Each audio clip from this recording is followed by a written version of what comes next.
Pertama-tama, terimalah salam Buddhis dari saya. Namo sayangnya di budaya, namo budaya. Halo, perkenalkan nama saya Francisca Teresia sebagai moderator di sini. Di sini kelompok WIB1 akan presentasi hasil dari laporan proyek video pendek, temanya itu adalah moderasi beragama. Latar belakang masalah di mana di era digital ini media sosial itu memainkan peran penting dalam menyebarkan informasi dan edukasi.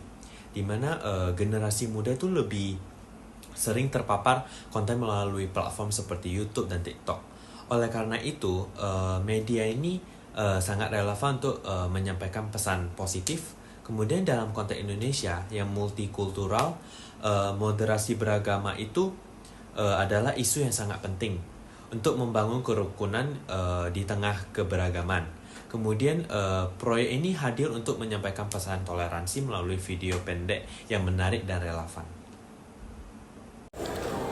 Tujuan dari kegiatan ini adalah untuk meningkatkan kesadaran generasi muda tentang moderasi beragama dan keberagaman budaya. Tujuan yang kedua yaitu untuk menghasilkan konten video edukatif yang menarik, relevan, dan berdampak positif. Tujuan yang ketiga yaitu untuk membangun strategi distribusi yang tepat untuk mencapai target audiens secara maksimal. Untuk manfaat kegiatannya ada teoritis yang mana menggunakan referensi dalam strategi implementasi media digital untuk edukasi, praktis alat kampanye yang efektif dalam menyampaikan nilai toleransi, sosial meningkatkan kesadaran masyarakat akan pentingnya menghargai perbedaan. Deskripsi lokasi kegiatan berada di Universitas Internasional Batam, alamatnya Balai Sungai Ladi, Jalan Gajah Mada, Tiban Indah, Kecamatan Sekupang, Kota Batam. Fasilitas pendukungnya kami menggunakan sport hall. Jadi partisipasi kegiatan, semua anggota tim terlibat aktif dalam setiap tahap pelaksanaan mulai dari perancangan hingga evaluasi. Jadi bahan-bahannya ada skrip, soundtrack, properti, dan kostum. Skrip untuk bantuan proses perekaman, soundtrack untuk membantu menciptakan suasana cerita, properti dan kostum untuk mendukung tema dan setting.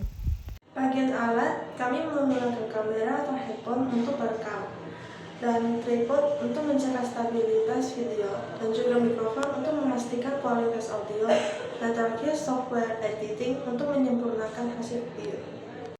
Selanjutnya untuk biaya, jadi total keseluruhan anggaran kita adalah 500.000, dimulai dari sewa tempat 200.000, kemudian properti 30.000, kostum 200.000, dan juga tripod 20.000. Tulisan naskah dilaksanakan pada tanggal 21 sampai 22 September 2024. Kemudian dilanjutkan dengan persiapan properti tanggal 28 sampai 29 September 2024. Disusul dengan perekaman tanggal 12 sampai 27 Oktober 2024 dan editing tanggal 4 sampai 7 November 2024. Sekian dari saya. Lalu untuk proses pelaksanaan yang pertama, penulisan naskah dimulai pada tanggal 21 September dengan menentukan peran dan alur cerita. Kemudian persiapan properti berlangsung pada akhir September untuk memastikan kebutuhan produksi terpenuhi. Dan kemudian dilakukan perekaman, di mana ini dilakukan di 2 lokasi. Yang pertama sport hall dan rumah salah satu anggota. Dan terakhir editing dimulai pada 4 November dan selesai pada 8 November. Hasil pelaksanaan proyek kami yaitu video edukasinya selesai diedit dan siap ditampilkan pada Expo di tanggal 9 November 2024. Dan penilaian video tersebut dilakukan melalui sebuah barcode yang akan mengarahkan ke formulir Google. Manfaat dari kegiatan ini yaitu mahasiswa dapat memahami nilai moderasi beragama, kemudian mendapatkan pengalaman produksi video, serta menjadi lebih bijak dalam mengatur waktu dan bekerja dalam tim. Kesimpulannya, proyek video pendek bertema moderasi beragama berhasil menyampaikan pesan toleransi dengan cara yang menarik dan efektif. Generasi muda sebagai audiens utama lebih memahami pentingnya kerukunan dan keberagaman. Proyek serupa dapat dilakukan secara berkelanjutan dengan melibatkan lebih banyak pihak. Pelatihan teknis lebih lanjut untuk meningkatkan kualitas produk dan manajemen proyek. Halo semuanya, jadi selama mengerjakan proyek ini, saya merasakan semangat dari anggota kelompok saya. Mereka sangat meradiasikan energi positif selama beberapa minggu ini mengerjakan proyeknya. Saya juga menyadari beberapa hal penting tentang toleransi dan keberagaman selama mengerjakan proyek, dan saya yakin anggota lain juga seperti begitu. Baik, selanjutnya dari saya akan memberikan refleksi terkait kerjasama tim. Menurut saya untuk kegiatan kali ini sudah sangat cukup bagus. Mungkin yang dapat diimprove kembali, yaitu keseriusan dalam proses pengerjaan. Masih banyak dari yang saya lihat beberapa anggota tim yang masih tidak dapat serius, sehingga membuat proses pengerjaan menjadi sedikit tertunda. Tapi secara keseluruhan menurut saya sudah sangat oke. Dan untuk tantangan yang kami hadapi selama proses pembuatan proyek ini ialah yang pertama, spot hall yang sering dipakai sehingga membuat kami harus nge-reschedule jadwal rekaman kami di hari tersebut. Selanjutnya ialah adanya salah pengambilan latar belakang scene yang seharusnya latar pagi malah berganti menjadi latar malam sehingga terjadi ketidakcocokan. Dan yang terakhir ialah sering terjadinya tabrakan waktu dengan beberapa anggota yang akan melakukan tag scene sehingga membuat kami harus melakukan pergantian pemeran. Halo guys, kenalin aku Mimi Viviana sebagai co-host dari kelompok 1 WIB. Nah, kesan saya tuh bermula dari awal saya bertemu dengan maba saya.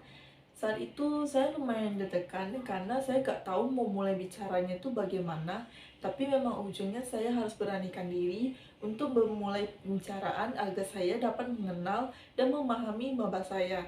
Dan terima kasih sebelumnya dengan adanya proyek kemanusiaan seperti ini, tidak hanya berdampak meningkatnya pengetahuan, melainkan kinerja tim, dan proyek ini juga berdampak secara sosial di mana melalui video moderasi beragama ini menciptakan kesadaran diri dalam menumbuhkan sikap toleransi dan kerukunan antar beragama.